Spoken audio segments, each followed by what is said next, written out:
তুই চাপ নিয়ে কথা বলস, তুই আমার ব্যক্তি জীবন নিয়ে কথা বলস, হ্যাঁ, সংসার নিয়ে কথা বলস। ওই তোর কি অবস্থা?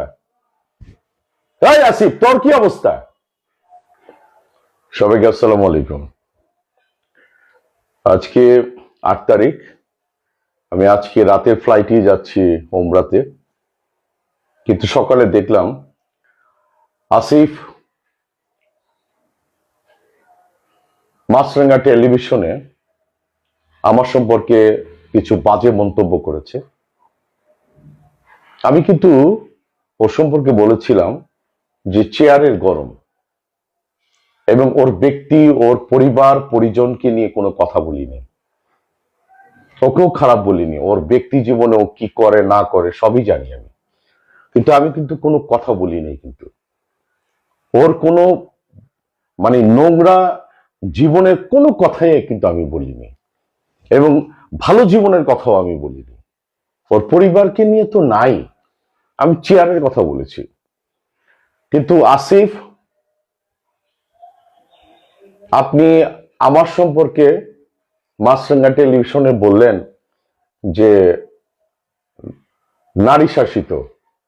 আসিফ, তুই গিয়া মৌসুমীর গিয়া জিজ্ঞেস কর আমার অবস্থান কোথায়।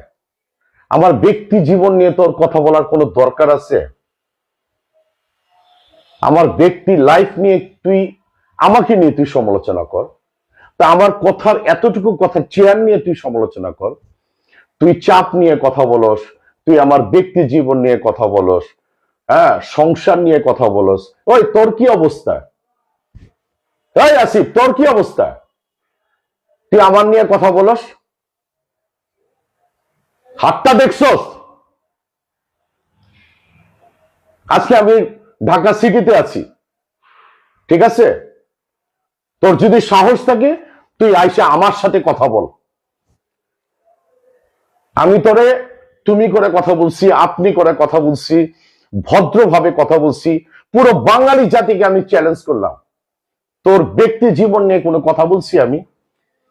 আমি ফুটবল নিয়ে কথা বলছি, আমি শুধু চেয়ার নিয়ে কথা বলছি।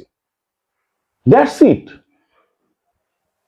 তোর মতো একটা ফাজিল, তুই আর্জেন্টিনা ব্রাজিল নিয়ে প্রেগনেন্ট হয়ে গেছে, আরো অনেক বাজে বাজে কথা বলস।